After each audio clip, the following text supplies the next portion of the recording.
Nós conhecemos a Bíblia como Bíblia, mas o interessante é que a Bíblia não se chama de Bíblia.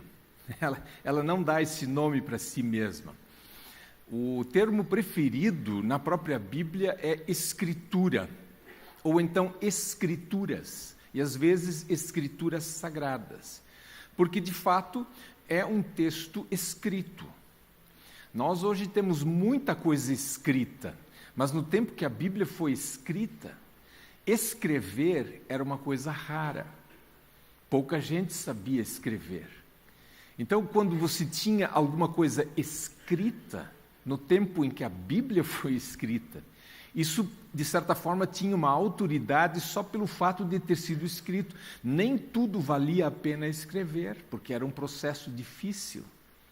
Então, Escritura. Agora, se você diz Escritura Sagrada, evidentemente esse texto, isso que está escrito, ganha mais importância ainda. A palavra Bíblia, ela é uma palavra grega, que no grego se diz biblia. O singular é biblion, que significa livro ou então rolo. No tempo da Bíblia, quando a Bíblia foi escrita, os livros eram todos no formato de um rolo. Não eram livros como nós os conhecemos hoje. Esse termo biblion, que significa rolo ou livro no formato de um rolo, colocado no plural dá a palavra biblia, que através do latim entrou para o português, só que com uma pronúncia um pouco diferente. Não biblia, mas bíblia. E que significa livros.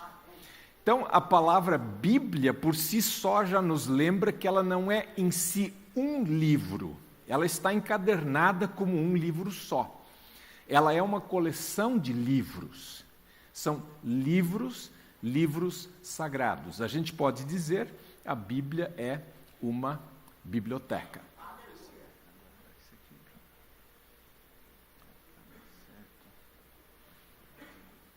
Isso. Este aqui, então.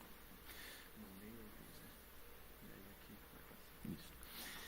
A Bíblia é um livro sem igual, mesmo até por não ser um livro só. É uma coleção de livros. No mundo, a Bíblia é o livro mais traduzido. Nós tenho previsto falar um pouquinho sobre tradução da Bíblia, como é que se faz, quantas traduções já existem, mas considerando que é um livro dessa grossura, um livro com tanto texto assim, que leva bastante tempo para traduzir, o fato de a Bíblia já estar completa em 250 línguas do mundo é, sem dúvida, eu estou enganado, são 500 línguas, é o dobro. 500 línguas no mundo já tem a Bíblia completa. Nós não sabemos ao certo quem é o segundo colocado, quem vem atrás. Também não nos interessa nesse momento. A Bíblia é campeã em número de traduções para línguas diferentes. Ela é o livro mais distribuído ou vendido em todo o mundo. Não se sabe, ninguém sabe quantas Bíblias existem disponíveis em nosso mundo. Certamente, é enorme o número. A Sociedade Bíblica do Brasil, apenas a Sociedade Bíblica do Brasil, que é composta das igrejas evangélicas no Brasil, ela sozinha distribui 7 milhões de exemplares por ano. A Bíblia é o livro mais lido em todo o mundo. Nenhum outro livro é lido como a Bíblia é lida.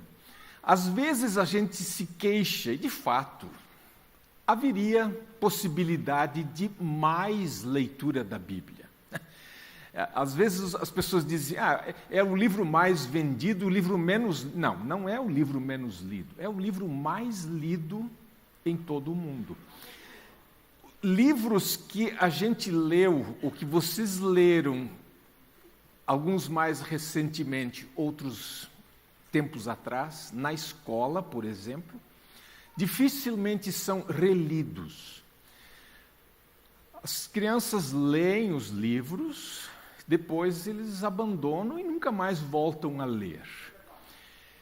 A Bíblia é um livro que, além de ser lido ao longo da semana, ou no mínimo uma vez por semana, em todas as igrejas, ela é lida em casa e relida. Então é difícil quantificar e dizer em que proporção se lê a Bíblia. O fato é que ela é o livro mais lido. Ela é também o livro mais estudado em todo o mundo. Nesse momento tem alguém publicando um estudo, uma conferência, uma pregação, um comentário, um material de escola dominical. Alguma coisa está sendo escrita e publicada sobre a Bíblia. Não tem nenhum outro livro sobre o qual se escreva tanto quanto a Bíblia. Ele é o livro dos livros, é o livro mais estudado em todo o mundo. A gente pensa assim, não, sobre essa carta, sobre esse texto bíblico, já se escreveu tudo o que tinha que escrever. Aí quando a gente olha, alguém acabou de lançar mais um comentário bíblico. Precisava? Na verdade não, mas aquele cidadão, aquele erudito, aquele biblista ainda não havia escrito um comentário sobre esse texto. Um fato raro, isso aconteceu algumas semanas atrás. No site da Amazon, o Amazon, aqui do Brasil, que é um lugar onde se compra livros pela internet, por algum descuido deles, eles venderam a Bíblia de Estudo da Reforma por um preço muito abaixo do que ela deveria ser vendida. Houve um problema com o computador e a Bíblia de Estudo da Reforma, recém-lançada no começo deste ano, para marcar os 500 anos da Reforma, com Lutero, essa Bíblia estava por um preço inacreditável. Então, ela foi vendida e muito vendida. E com isso, por também alguma razão que eu desconheço nesse momento, a Bíblia apareceu entre os livros mais vendidos por aquela livraria. Mas, de modo geral, a Bíblia não aparece entre os livros mais vendidos. Quais foram os livros mais vendidos no mês de junho? A Bíblia nunca entra nessa contagem. Por quê? Porque ninguém quer perder sempre, né? Porque se você for fazer a contagem, a Bíblia vai ganhar todas, sempre, né? Ninguém... Então, esse é o ponto. A Bíblia foi o primeiro livro impresso na era de Gutenberg. Isto aconteceu em 1450, uns 60, 70 anos antes do começo do movimento da reforma da igreja, com o Martinho Lutero. E eu não vou falar sobre a importância da imprensa ou dessa maneira de imprimir livros para a Bíblia e para a causa da reforma, porque isso me levaria muito tempo. Mas o fato é que quando Lutero iniciou o movimento da reforma, ou Deus iniciou o movimento da reforma através de Lutero, 1517, 500 anos atrás, imprimir textos, publicar textos, inclusive a própria Bíblia, especialmente a Bíblia, era um processo já muito mais fácil e econômico do que 100 anos antes.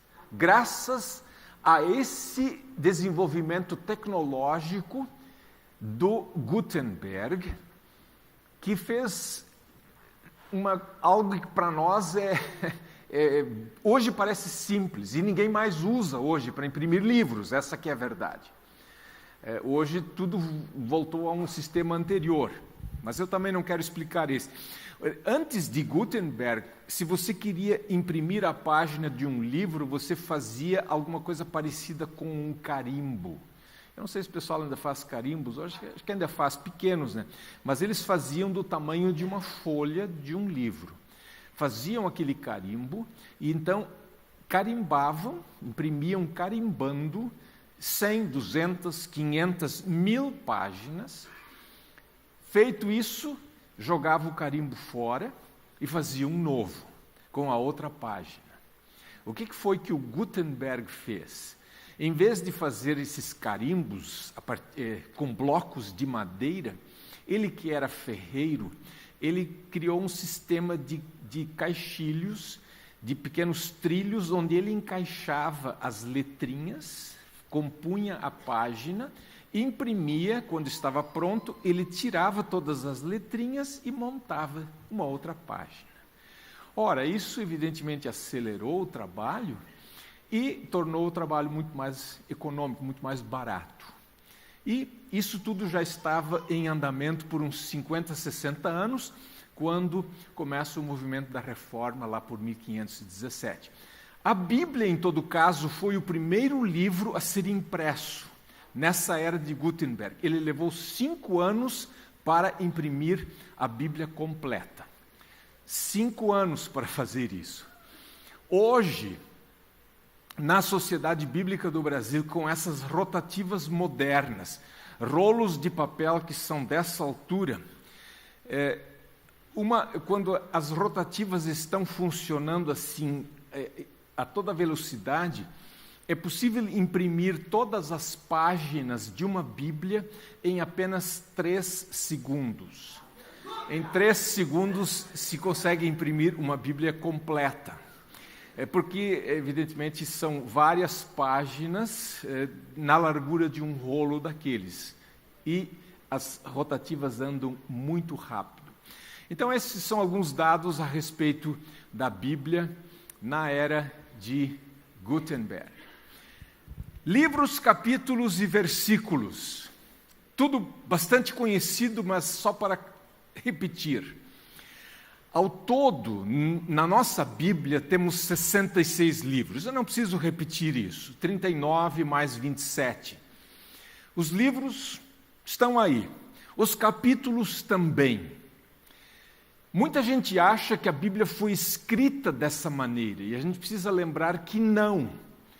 Que essa divisão de capítulos, especialmente a colocação dos números, é uma coisa mais recente, que os escritores bíblicos não fizeram. Eles simplesmente escreveram tudo na sequência. Depois os leitores e os tradutores, eles dividiram a Bíblia em capítulos, inclusive colocando o número dos capítulos. São então 1189 capítulos na Bíblia. A gente precisa lembrar isso porque existem alguns momentos em que a divisão não foi a mais feliz. A gente olha assim e diz, na verdade não deveria começar a ler aqui, tem que começar um pouco antes. O capítulo começa mais cedo. Mas estamos acostumados dessa forma, ninguém vai mudar isso agora. Os versos ou versículos da mesma forma, eles foram acrescentados só por volta do ano 1550. Os capítulos, então, em 1280, mais ou menos. E os versículos ou versos, que são mais de 31.000, estes foram acrescentados só em 1550. Quando Martinho Lutero publicou o Novo Testamento, em 1522, e quando ele citava textos bíblicos, ele citava apenas o capítulo. João 10. Mais que isso ele não podia citar. Não tinha João 10, 10. Não era possível. Era apenas o capítulo. Ora, eles precisavam conhecer bem o texto bíblico para saber de que exatamente eles estavam falando. E eles conheciam muito bem a Bíblia. Para nós hoje, evidentemente facilitou. O sistema de capítulos e versículos é muito útil para localizar textos bíblicos, para a gente saber de que texto estamos falando. João 10:10, João 14:6, João 3:16. Todos esses textos, esses números, remetem a um texto que a gente identifica.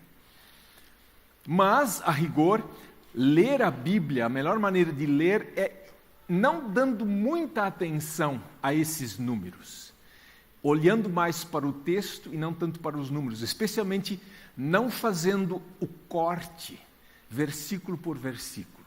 Eu vou falar um pouco mais disso mais adiante. É muito difícil superar essa impressão, ou esse costume de picotar a Bíblia versículo por versículo. O ideal é ler sempre trechos maiores, até porque é assim que a Bíblia foi escrita. Ela não foi escrita de forma picotada, assim, com capítulos, especialmente não os versículos. Mas que livro é esse? A própria Bíblia se identifica, ela diz quem ela é. Todos nós temos o nosso parecer, a nossa opinião, uma descrição pessoal. O que a Bíblia é para mim? Mas mais importante do que perguntarmos para nós ou para outras pessoas, é perguntar para a própria Bíblia o que ela diz a respeito de si. Então eu cito de novo aquela conhecida passagem de 2 de Pedro 1:21, que é uma bela descrição da palavra profética, que se aplica muito bem à Bíblia. E essa palavra que eu vou citar, que eu vou colocar na tela, ela mostra muito bem duas coisas importantes a respeito da Bíblia. Ela destaca o caráter divino e também o caráter humano da palavra de Deus. E esses dois aspectos são importantes: o caráter divino e o caráter humano. 2 de Pedro 1:21. Ela diz: homens falaram da parte de Deus, movidos pelo Espírito Santo. Homens falaram da parte de Deus, movidos pelo Espírito Santo. A ordem das palavras no original grego é mais interessante ainda. Pelo Espírito Santo, movidos, falaram da parte de Deus, homens. Esta é a sequência. Ou seja, a ação do Espírito Santo que faz com que se fale da parte de Deus, fez com que homens falassem. Ou seja, eles só falaram e só escreveram a Bíblia porque há toda uma ação de Deus, Espírito Santo, antes de eles começarem a falar e a escrever. Por isso, a primeira coisa que a gente precisa dizer a respeito da Bíblia é que ela é inspirada. Né? Já foi mencionada a inspiração da Bíblia. Essa afirmação da inspiração da Bíblia, ela aparece, na verdade, só nesse um texto bíblico. Segunda carta a Timóteo 3,16. E aí a gente poderia dizer, bom, mas o que é inspiração? E aí é importante lembrar o adjetivo grego que é usado ali, theopneustos.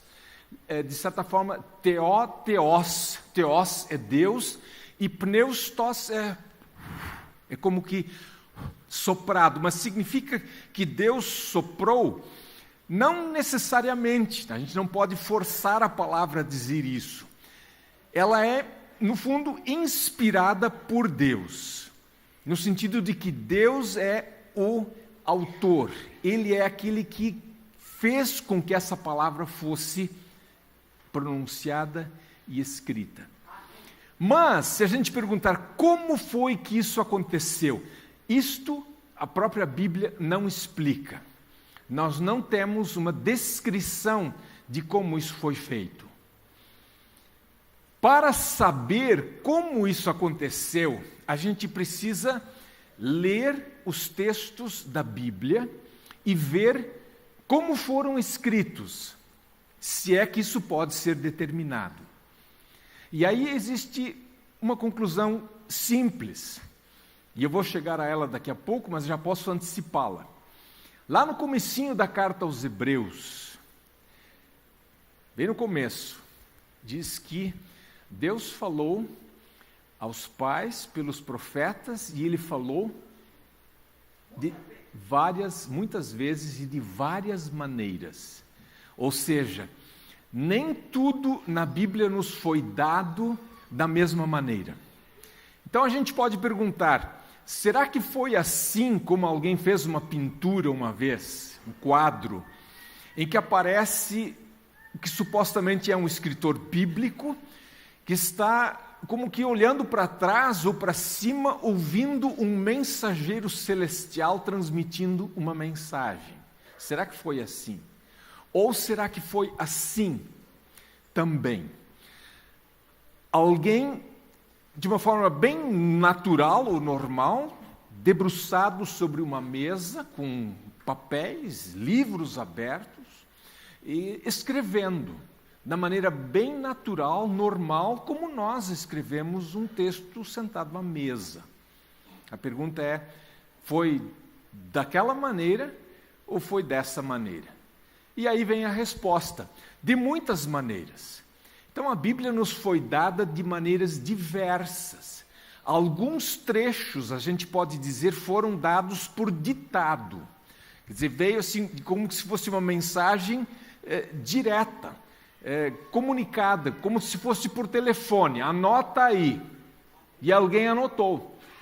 As mensagens dos profetas, em muitos momentos eles terminam ou começam, assim diz o Senhor. E aí começa a mensagem. As cartas de Cristo no Apocalipse, ao anjo da igreja de Éfeso escreve, : abre aspas, aí começa o texto. Então esse é um texto que foi, por assim dizer, trazido diretamente do céu para a terra. Mas outros escritores bíblicos, como por exemplo Lucas, no início do seu evangelho, ele diz que ele fez uma acurada investigação. Ele fez pesquisa, ele foi ver o que outros já tinham escrito. Então os escritores bíblicos estavam, de forma geral, conscientes. Eles sabiam que eles estavam escrevendo um texto. Eles não estavam em transe, eles não estavam arrebatados ou coisa assim. Em alguns momentos sim, mas outros momentos não. Então a gente precisa, ao ler os textos, a gente nota que eles foram escritos de diferentes maneiras, como o próprio texto de Hebreus 1, capítulo 1, versículo 1 nos diz. Mas essa palavra de Deus, ela nos vem em palavras humanas. Homens falaram da parte de Deus. Por isso a gente diz o seguinte, ela é a palavra de Deus. Graças a Deus eu aprendi e nunca abri mão disso. Eu nunca desisti e graças a Deus continuo nessa confissão de dizer, esta é a palavra de Deus. Tem gente que diz, não, de repente ela contém, ela aponta. Não, ela é a palavra de Deus. Não há como não dizer isso, por quê? Porque a própria Bíblia se apresenta assim. Mas ela nos foi dada em palavras que são palavras humanas. A linguagem, a língua bíblica, não é uma língua divina. As palavras, as línguas que foram utilizadas para trazer a Bíblia para nós são línguas humanas. Línguas de gente como a gente. No caso, o hebraico, o aramaico e o grego. O hebraico é uma língua falada e escrita ainda hoje em Israel. O grego é uma língua utilizada em vários lugares, para começar, na Grécia. É uma língua modernizada, ela não é mais a mesma, tanto assim que hoje o Novo Testamento grego precisa ser traduzido para o grego na Grécia. E a Bíblia hebraica precisa ser traduzida para o hebraico em Israel. Mas são línguas de gente, línguas que nós reconhecemos como línguas humanas. Então, homens falaram e escreveram. Quem escreveu? Talvez essa pergunta venha. Eu já vou me antecipando. Quantos foram os escritores? O pessoal gosta de perguntar, quantos são? Então a gente diz assim, 40, 30. Ninguém tem um número exato. Por quê? Porque vários ou muitos livros bíblicos não trazem o seu autor. Ele não se identifica. A Bíblia foi escrita numa época em que a autoria pessoal era uma coisa menos importante. O mais importante era que se tinha um texto, se tinha uma escritura. Agora, quem escreveu o primeiro livro de Samuel? Foi Samuel? O texto diz? Não diz. Quem escreveu o livro de Josué? Então, essas são perguntas que ficam no ar e a própria Bíblia não se preocupou com isso. No caso do Novo Testamento, a gente, olhando para trás, fica com a impressão de que a questão da autoria era bem mais importante. Quem escreveu? Foi um apóstolo que escreveu. Esse aspecto era importante no caso do Novo Testamento. Não foi qualquer pessoa, foi um apóstolo, ou alguém que estava muito próximo de um apóstolo, um Marcos, um Lucas. Portanto, eles têm uma autoridade apostólica. Mas, de novo, alguns livros são anônimos, não identificam. Exatamente, o texto de Hebreus. Hebreus é um texto, uma carta que até teve dificuldades com alguns crentes no passado em função dessa questão de não ter o seu autor identificado. Uma importante distinção. Eu aprendi isso de um professor meu e achei isso interessante. Ele disse uma vez, existem 2 ramos de estudo da Terra. A Terra pode ser estudada por geólogos, a geologia. E a Terra pode ser estudada por geógrafos, é a geografia. A geologia, ela procura ver o que está por debaixo daquilo que se vê. Ela procura pesquisar. Aquela ilha que está ali, ela surgiu como? Alguém vai dizer, houve um vulcão e esse vulcão jogou lava para cima e aí se formou uma pequena ilha no meio do oceano. Isso é um geólogo analisando. Agora, o geógrafo e nós, que vemos aquela ilha, nós olhamos para ela e dizemos, mas que ilha bonita. Que paisagem bonita. No caso da Bíblia, muita gente quer fazer o papel do geógrafo, aliás, do geólogo. Eles querem escarafunchar, eles querem entender o que está por baixo ou por trás. Responder perguntas. Quem escreveu? Essa pergunta nós não vamos conseguir responder. Por isso esse professor meu dizia o seguinte, nós temos que nos ocupar com a geografia. E ocupar-se com a geografia, ver todas essas paisagens bonitas da Bíblia, vai nos manter tão ocupados que a gente não vai mais ter tempo para querer estudar a geologia. O foco deve ser a geografia da Bíblia. Por isso, entrando um pouquinho num outro assunto, que é um assunto sempre muito requisitado, a gente faz pela Sociedade Bíblica seminários de ciências bíblicas, e às vezes a gente toca nesse assunto diretamente, que é o assunto do cânone bíblico, do colecionamento dos livros bíblicos. E essa pergunta, mesmo que a gente não fale ou não faça uma palestra sobre o assunto, essa pergunta vem. Por que a Bíblia é do jeito que ela é? E aí nós precisamos aplicar esse princípio, essa distinção entre geologia e geografia. A gente sabe o seguinte, homens preservaram e reuniram os livros bíblicos. A Bíblia não caiu pronta do céu toda de uma vez. Ela nos foi dada ao longo do tempo. Para nós, olhando para trás, a gente diria, foi um projeto muito arriscado. Eu sempre digo assim, em tom quase de brincadeira, fosse eu teria mandado a Bíblia num pacote só, toda de uma vez. Mas Deus, em sua sabedoria, nos deu a sua Bíblia, a sua palavra, aos poucos, ao longo do tempo. E o ponto alto da sua revelação veio na pessoa do seu Filho, nosso Senhor Jesus Cristo. Então, Deus, na sua sabedoria, foi nos dando a Bíblia aos poucos. Agora, como é que ela foi reunida como Bíblia? Aí, de novo, nós temos a Bíblia reunida, nós temos os livros, mas não temos os detalhes dessa história.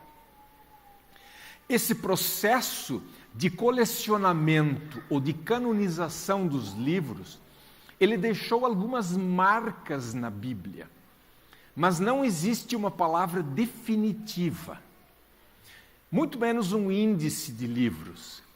Um colega meu da Sociedade Bíblica ele diz assim, seria muito bom, infelizmente não é verdade, mas seria muito bom se depois do último capítulo bíblico, digamos assim como Apocalipse 23, nós tivéssemos uma última revelação dizendo assim, estes são os livros bíblicos. Aí nós teríamos tudo resolvido. Mas nós não temos. Nós não temos essa definição da parte da Bíblia. E isso vale para os dois testamentos, para as duas partes. E os maiores desafios ainda estão na primeira parte da Bíblia, o Velho ou Antigo Testamento. Quem começou a reunir? Nós dizemos, foi Esdras, depois do exílio. Mas nós também não temos em si nenhum fato, nenhum registro mais concreto. Tudo indica que sim, mas é possível que já tenha começado antes disso. Então, os desafios nessa área são maiores no Novo Testamento. O caso do cânone do Antigo Testamento. Quando começou o processo, então, de colecionamento dos livros do Velho Testamento? Não há registros.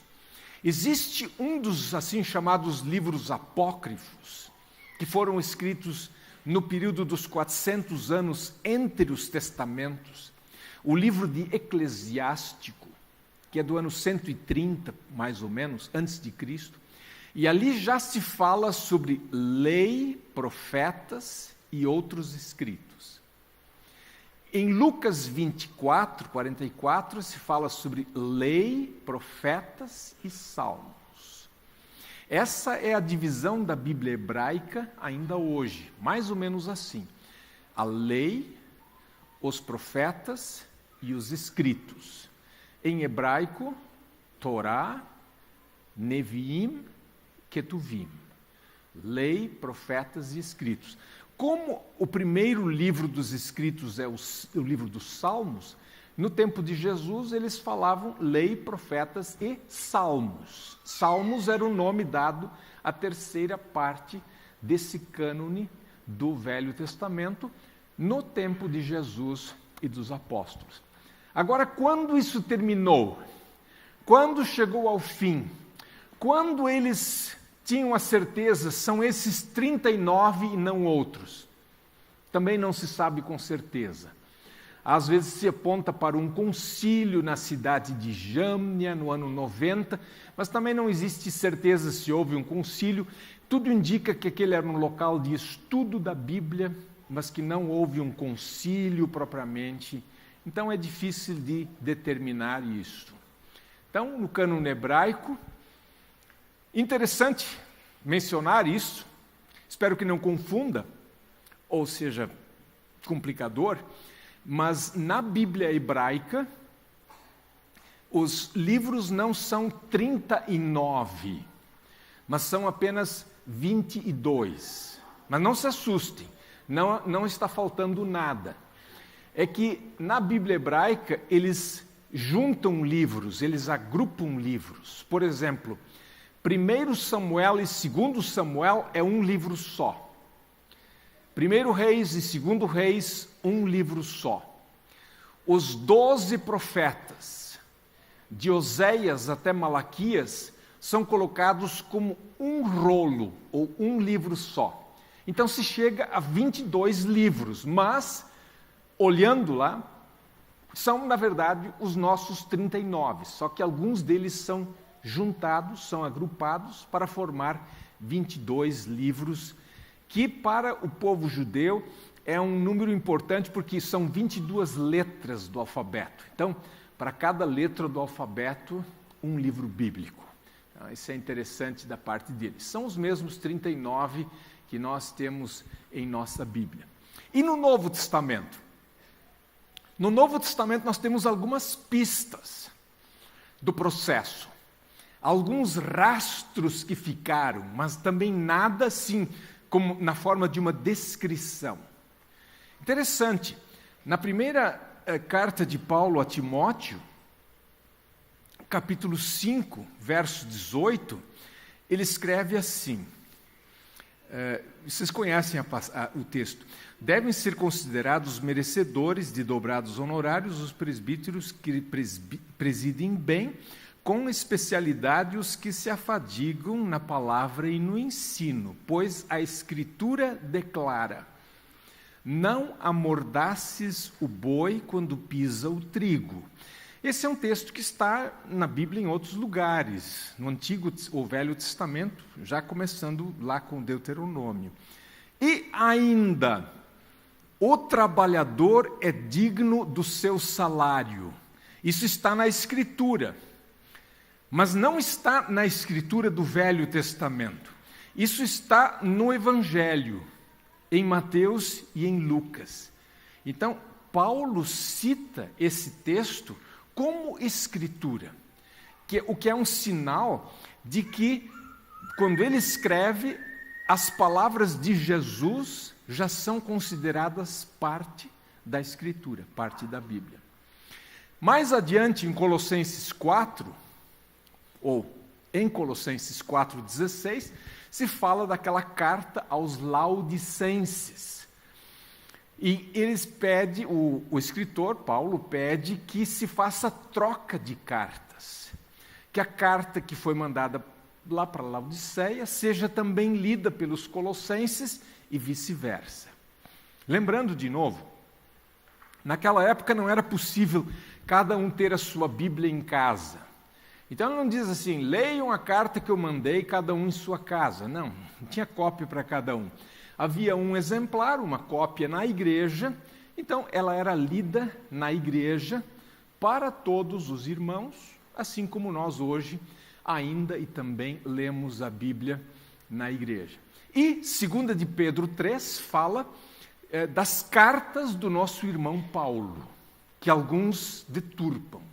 Então existe já a ideia de uma coleção, um conjunto de cartas de Paulo, dando a entender que há um colecionamento de cartas e de textos que viriam a formar o Novo Testamento. Então essas são marcas, são sinais que foram deixados ao longo do caminho no próprio texto do Novo Testamento. Aos poucos, a questão de quais livros fazem parte da Bíblia foi se tornando uma questão mais importante. Eu volto a isso amanhã, mas eu posso já mencionar agora. No tempo em que os livros eram rolos individuais, não havia uma Bíblia encadernada como a nossa. Então, o que era a Bíblia naquela época? Era um conjunto de rolos dentro de uma cesta ou ou em cima de uma estante.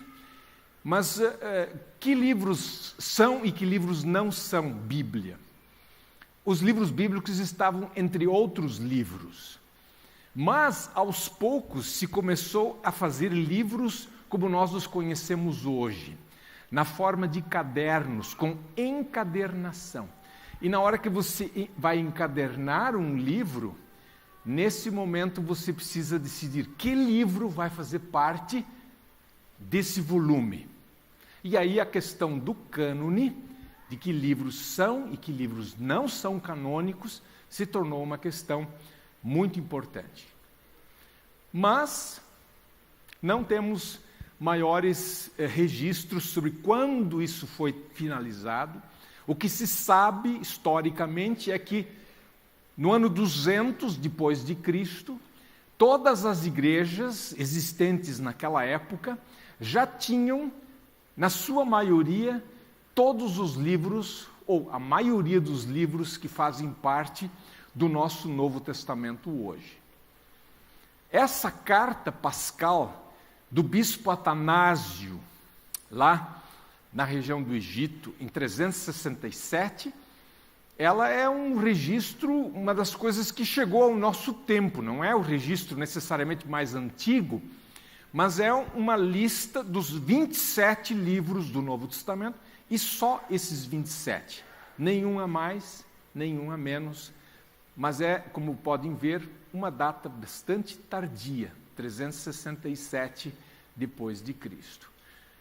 Não significa que não se tivesse clareza sobre isso antes. Alguma coisa interessante, falando agora do Novo Testamento, é que nós temos discussões sobre qual é a extensão da Bíblia. Aqui no Brasil nós temos a discussão sobre a Bíblia católica e Bíblia protestante. E essa é uma discussão bastante acalorada em alguns lugares, em alguns momentos. E basicamente é o seguinte, resumindo, por que essas Bíblias são diferentes? Porque os protestantes, a partir do período da Reforma, eles disseram o seguinte: a Bíblia do Velho Testamento nos foi dada pelo povo hebreu, pelo povo de Israel, e ela foi escrita na língua original hebraica. Então, o que é a Bíblia, o Velho Testamento para nós? É a Bíblia hebraica. O que havia sido feito na igreja cristã nos tempos antigos e durante a Idade Média? Eles haviam colocado dentro da Bíblia livros que não foram escritos em hebraico, que são exatamente estes livros apócrifos, assim chamados, que foram escritos ou preservados em língua grega. São escritos não cristãos, são escritos do período pré-cristão, antes de Cristo. Foram escritos por eruditos ou pessoas do povo de Israel, mas que foram incluídos na Bíblia pelos cristãos. Então essa é a diferença básica. Nós, os protestantes, usamos uma Bíblia que é a Bíblia hebraica, e a Igreja Católica usa basicamente a Bíblia grega ou a Bíblia latina como referência para o seu cânone. No fundo, e essa pergunta talvez vai vir, e eu já me antecipo também, eu gosto de dizer o seguinte: essa questão do cânone, ela não pode ser minimizada, ela é uma questão importante, mas ela não é a questão mais importante. Às vezes, pela discussão que se percebe ou que se vê, fica a impressão de que ali reside a diferença entre a teologia evangélica e a teologia católico-romana, o que não é verdade. Não é nesses livros que se distingue a coisa. A diferença está entre se vamos nos apoiar e basear unicamente na Bíblia, ou se vamos nos apoiar e basear na Bíblia e também na tradição, naquilo que não está na Bíblia. E ali está a diferença, basicamente ali, e não na extensão do cânone, embora seja uma questão importante. Então, no caso do Antigo ou Velho Testamento, existe essa discussão. O que muita gente não sabe, e eu até um tempo atrás também achava que não existia, é que existe diferença também na questão do Novo Testamento para algumas igrejas no mundo. Não aqui no Brasil, não na nossa parte do mundo, Mas no Oriente eles têm um Novo Testamento, algumas igrejas têm um Novo Testamento menor do que o nosso. Algumas igrejas, daquelas igrejas chamadas ortodoxas, como por exemplo a igreja copta no Egito, que recentemente passou por uma experiência muito triste, né, de perseguição por parte do povo de lá, no Egito, com atentados e tudo mais, a igreja copta. A igreja copta, por exemplo, nunca aceitou como parte da sua Bíblia o livro do Apocalipse. Então eles têm um Novo Testamento mais reduzido. Significa que eles não são cristãos por isso? Não, isso em si não significa que eles não são cristãos. Esse não é o ponto importante. Quer dizer, o que define se alguém é crente ou não é crente? Se ele tem fé ou não tem fé. Esse é o ponto fundamental. Então, a ordem dos livros no Novo Testamento, ela é uma ordem, como vocês bem sabem, mais lógica do que cronológica. O que significa isso? Os livros não aparecem na sequência em que foram escritos. Às vezes as pessoas já nos pediram na sociedade bíblica, por que vocês não fazem uma Bíblia cronológica? Ou seja, colocar os livros na sequência em que eles foram escritos, ou na sequência da história bíblica. Eu sei que existem Bíblias assim, mas o problema é o seguinte: os textos bíblicos não têm data. E os fatos narrados na Bíblia também não são datados. Então, quando foi que Paulo escreveu a carta aos Romanos? A gente diz assim, isso foi lá por volta do ano 56 ou 57, mas a própria carta não diz isso. Então, isso sempre, se a gente faz isso, a gente acaba fazendo uma coisa subjetiva. Eu acho que foi assim. Então, não sendo possível fazer uma coisa séria e definitiva, deixemos a Bíblia como ela está e escrevamos livros para dizer em que sequência cronológica os livros devem ser lidos. Ou que livro veio antes.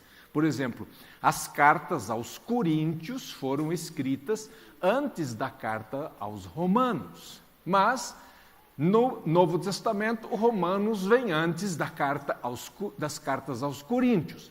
Por quê? De novo, não temos uma resposta daqueles que colocaram os livros nessa sequência. Quem foram eles? Foram os nossos pais do passado.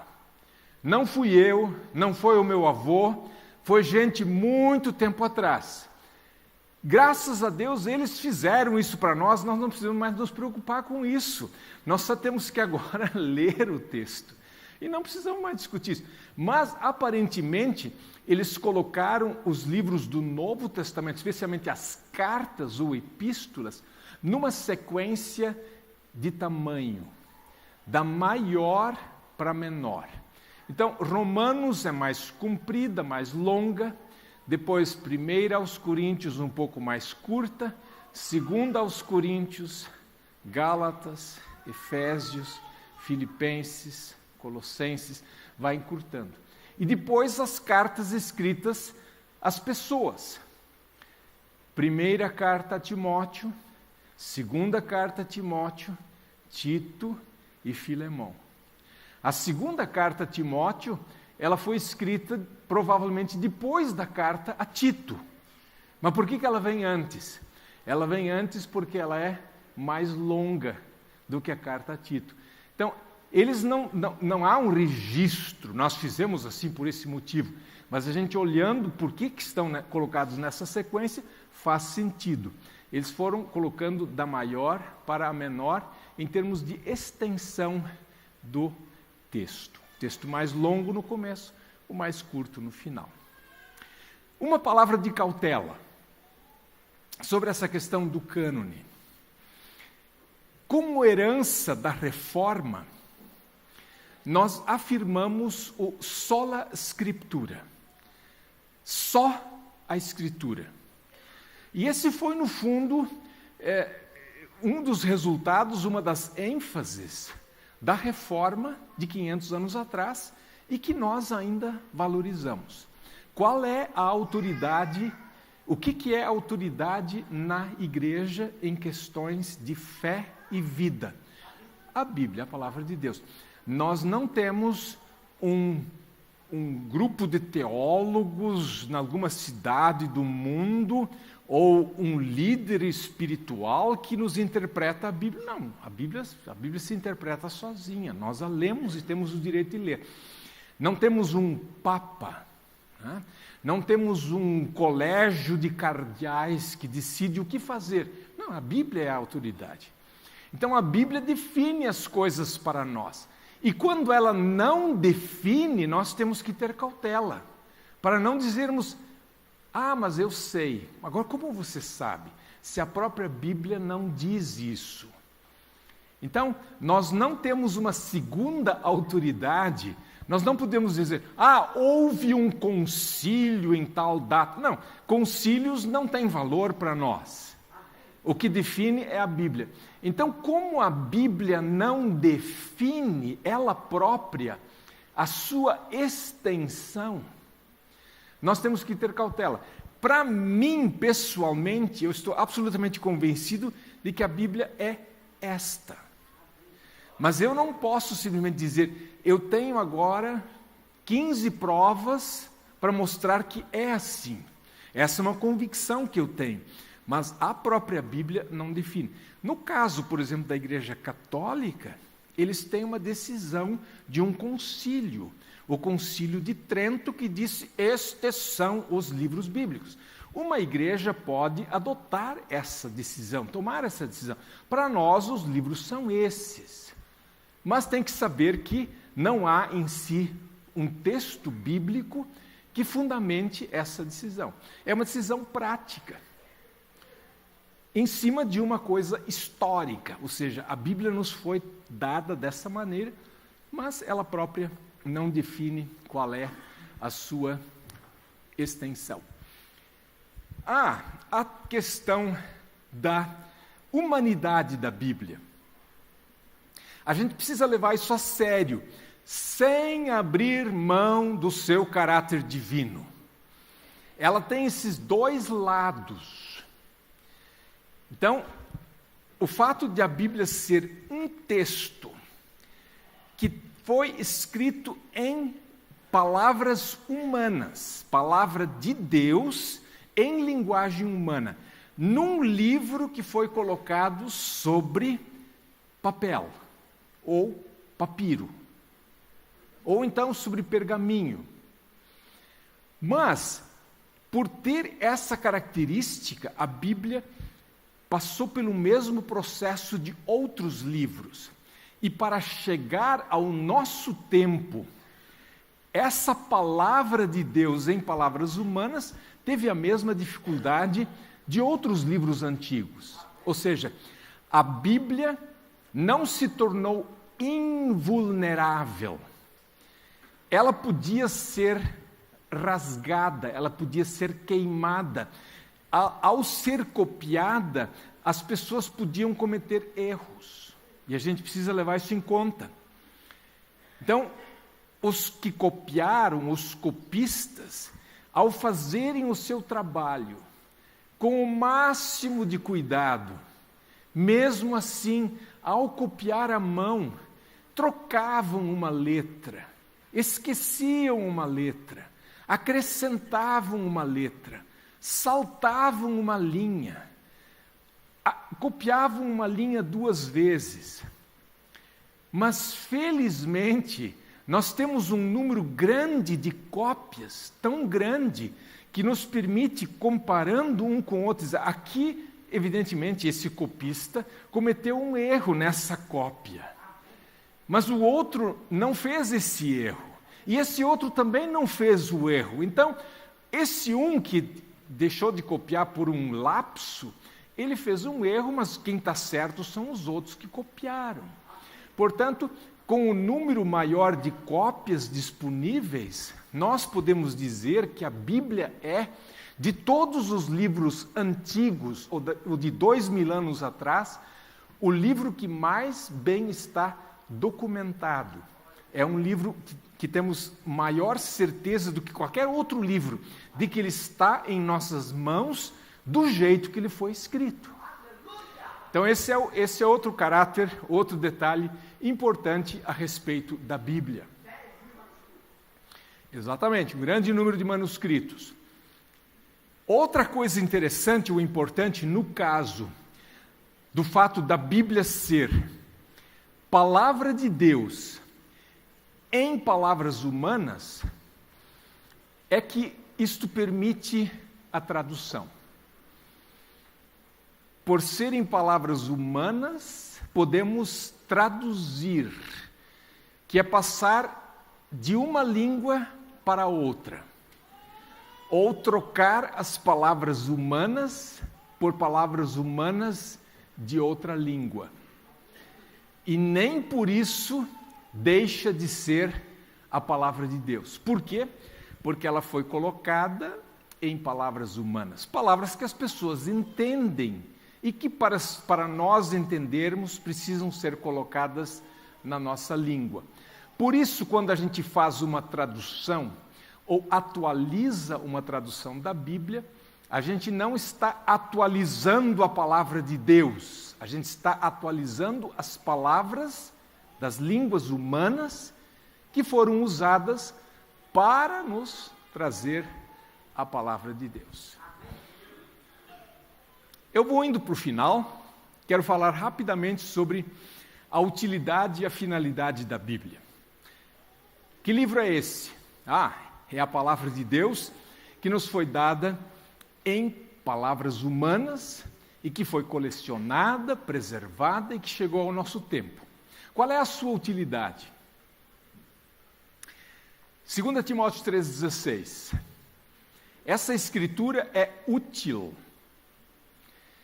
Útil para quê? Conhecido: ensino, repreensão, correção, educação na justiça.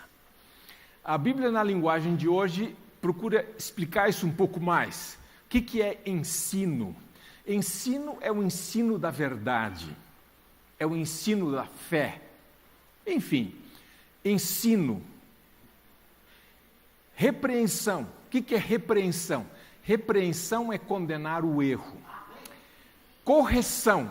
Correção é depois que o erro foi mostrado, é dizer, olha, é assim que deve ser. É corrigir as faltas. E educação na justiça é ensinar a maneira certa de viver. Então, a gente pode, de certa forma, resumir isso em duas ênfases. A Bíblia ensina e educa, e ela condena e corrige. Dizendo de outra maneira, dá para colocar assim: ela ensina e educa, ou seja, a Bíblia nos revela o que de outra maneira não saberíamos. Essa não é a única dimensão da Bíblia, mas é aquela que nós mais valorizamos ou lembramos. Nós afirmamos coisas na igreja e em nossa fé porque a Bíblia o ensina. Não porque nós pensamos que seria a melhor maneira ou a coisa mais certa ou mais correta de se dizer. Não, é porque a Bíblia diz. Como é que quem de nós imaginaria que Deus salvaria o mundo deixando que o seu filho morresse na cruz? Quem de nós inventaria isso? Ninguém. Por que nós cremos nisso e é a nossa esperança, o centro da nossa fé? Porque a Bíblia o ensina. Então, em questões de fé e vida, a Bíblia nos ensina. Só que essa não é a única dimensão da Bíblia. Ela também faz uma segunda parte. Ela condena e corrige. Ela tem um lado que a gente pode chamar de pragmático ou retórico. Ela quer convencer e convence. A gente sabe que a Bíblia é a palavra de Deus que transforma vidas. Ela mexe com pessoas, ela transforma vidas, ela faz isso. O que a gente nem sempre lembra é que ela já foi escrita para isso. E é por isso que ela faz o que ela faz. Ela foi escrita para nos ensinar, sim, mas ela nos ensina com essa finalidade prática.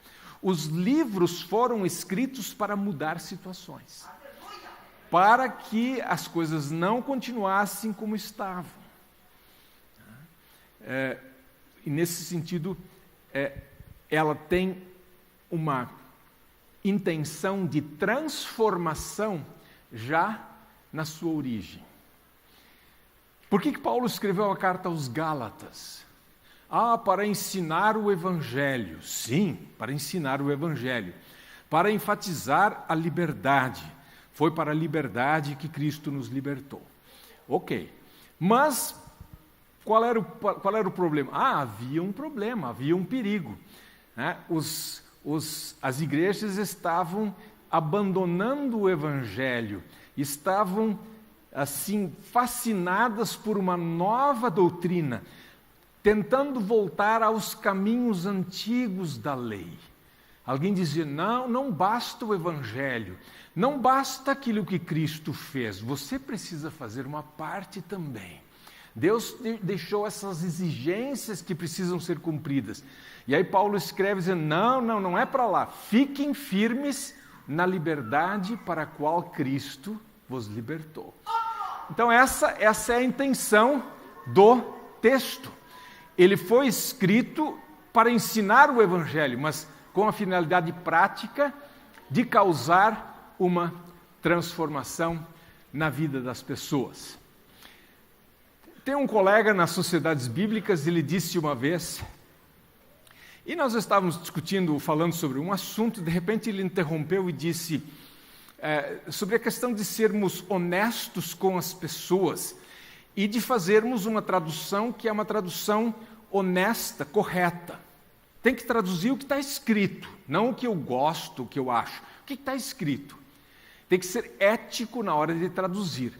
Então ele acrescentou assim, disse, nós deveríamos ser éticos ou corretos em mais coisas, como, por exemplo, colocar na capa da Bíblia uma advertência.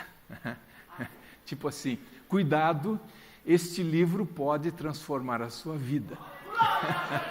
Então, esse é, de fato, um cuidado, as pessoas deveriam ser avisadas. E, de fato, é isso que acontece. Graças a Deus.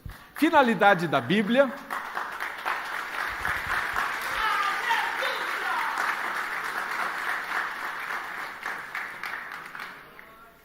Para concluir, finalidade da Bíblia. A Bíblia não quer responder todas as nossas perguntas. O pessoal que não conhece Bíblia, tem gente que acha, tem mil ideias, eles imaginam coisas sobre a Bíblia. E como a Bíblia é um livro tão vasto, na verdade uma coleção de 66 livros, e trata de tantos assuntos, mas ao mesmo tempo tem um tema central tão simples, que é o plano de salvação que Deus arquitetou e executou. Muita gente acha que a Bíblia é um livro que tem todas as respostas, e aí até aparecem livros assim, a Bíblia do advogado, a Bíblia do mecânico, né? Tipo assim, é um manual com todas as instruções, todas as informações. E aí se cria essa impressão de que a Bíblia responde todas as nossas perguntas. E aí vocês, irmãos, sabem, ela não responde todas as nossas perguntas, mas ela responde as perguntas que ela mesma nos leva a fazer. E as perguntas que as pessoas, em geral, não querem fazer. Ou seja, as perguntas mais importantes da vida que as pessoas não fazem, né? O que estou fazendo aqui? Quem sou eu? Para onde eu vou? Essas perguntas as pessoas não fazem normalmente, mas a Bíblia nos leva a fazê-las. E essas ela responde. As outras ela não responde. E eu vou citar dois textos, ou um texto só, no mesmo local, no mesmo endereço, para dizer, de novo, nos dar essa cautela, de dizer, nós não sabemos tudo, nem tudo foi revelado. Essa é uma das coisas mais difíceis para Eu não vou dizer para os irmãos, eu vou dizer para mim ou de repente para os pastores. Nós pastores, uma das coisas mais difíceis é dizer: nós não sabemos. Isso é complicado. Por quê? Porque a gente acha que tem todas as respostas. E às vezes a gente encontra a resposta. Deus nos dá uma resposta. Mas tem coisas que nós não vamos conseguir responder. Por quê? Porque Ele não revelou. Quem está dizendo isso? Não sou eu. O apóstolo Paulo, naquele famoso capítulo do amor, 1 Coríntios 13, ele diz assim: pois o nosso conhecimento é incompleto e a nossa profecia é incompleta. Talvez vocês conheçam o texto assim: em parte conhecemos e em parte profetizamos. Aí parece assim, uma parte é conhecimento e outra parte é profecia e é tudo se completa. Não, não é o que está escrito. O que está escrito lá é o seguinte: o nosso conhecimento é parcial e a nossa profecia é parcial. Ou seja, não é que um completa o outro, os dois são incompletos. Mas quando vier o que é completo, então o que é incompleto será aniquilado.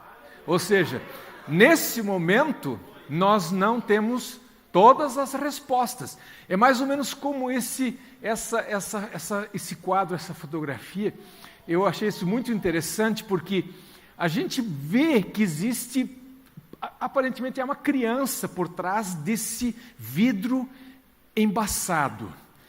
Mas a gente não consegue ver a cor dos olhos, a gente não vê os detalhes. O essencial, o mais importante, a gente vê. Mas os detalhes exatos, os contornos exatos, a gente não vê. Então nós não estamos no escuro, mas nós não vemos tudo. Por quê? Porque ainda não estamos na glória. Ainda não estamos no céu. Enquanto lá não estamos, ou enquanto Cristo não volta ou vem, nós estamos andando por fé e não pelo que vemos. Ou seja, não temos todas as respostas. Paulo diz: porque agora vemos como num espelho, de forma obscura. Depois veremos face a face. E essa história do espelho para nós não significa mais muito, é a questão da distância que temos com o mundo bíblico. Para nós, olhar no espelho é uma coisa muito nítida, né? Mas no mundo bíblico, espelho era mais ou menos como fundo de panela bem polida. Era um espelho de bronze. A pessoa olhava e era mais ou menos como olhar para dentro de uma poça d'água. Você via alguma coisa assim, mas não via muito.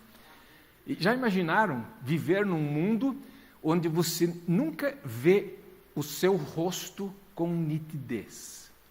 É quase como ser cego. Para nós hoje o espelho, coisa tão normal. Para eles não havia espelhos como os nossos. Então, olhar num espelho era ver de forma obscura.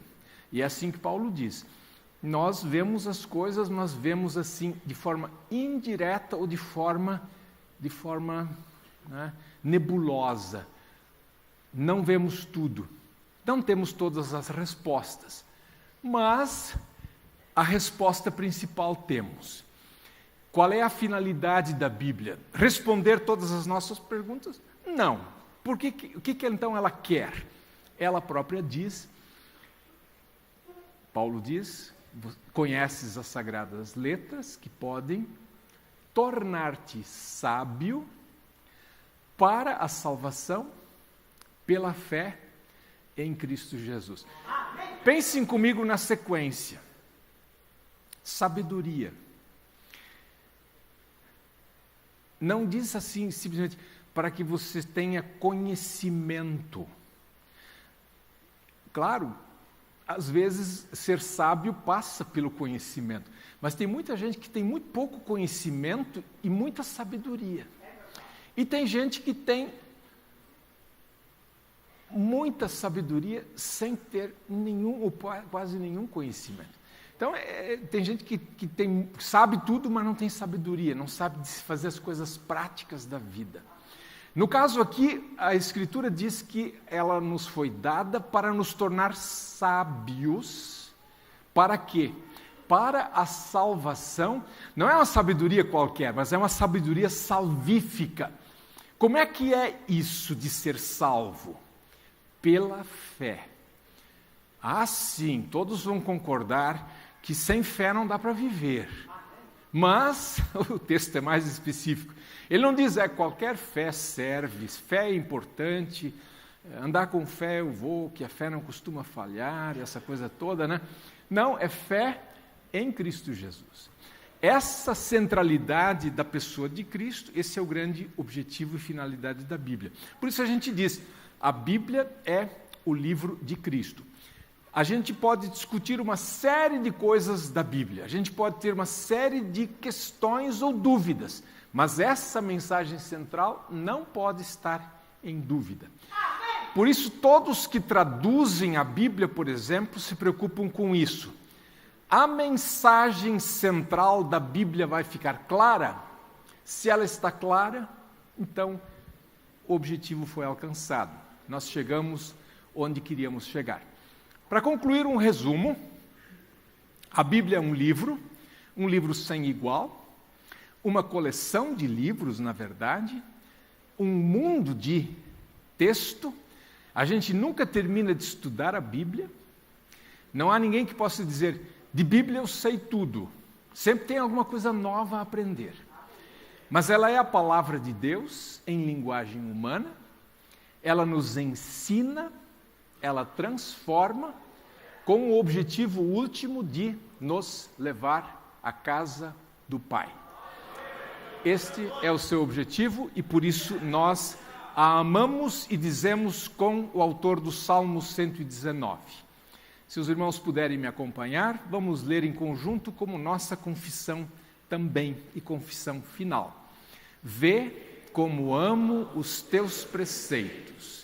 Vivifica-me, Senhor, segundo a tua bondade. As tuas palavras são em tudo verdade desde o princípio, e cada um dos teus justos juízos dura para sempre. Amém.